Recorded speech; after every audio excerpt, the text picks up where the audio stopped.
A Christian group in Nigeria says 50 of the 300 children and staff abducted from a Catholic boarding school on Friday have escaped.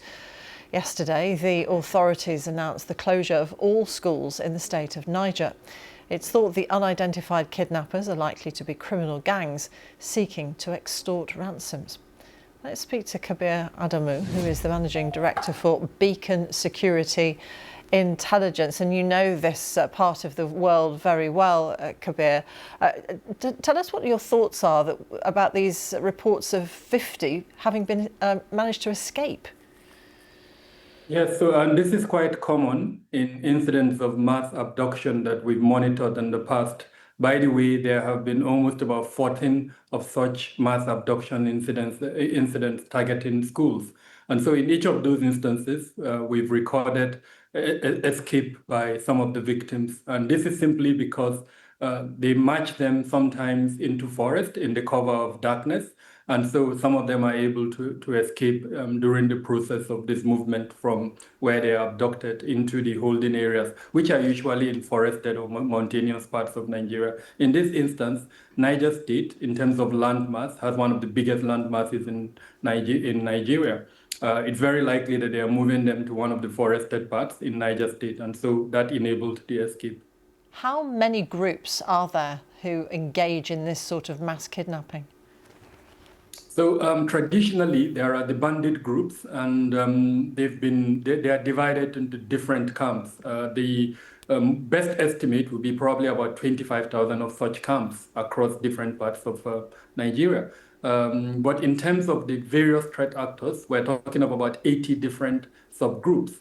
Again, some of them are criminal, while about 6 of them are affiliated to the two global jihadist franchises, Islamic State and Al-Qaeda. So for some it's economic and for some it's ideological, it would seem. How well is the state of Nigeria doing in trying to tackle this threat? So on the one hand, you have the state, claiming progress. And when you look at the data, there were instances of such progress. But then the reality, unfortunately, is that mass abductions like this type show clearly that there is much that needs to be done by the government. The threat actors still have the capacity. They are able to get weapons. They're able to recruit new members. They place demand, ransom demand. They're able to collect and spend this ransom. So those are the gaps that allow these groups to continue to operate.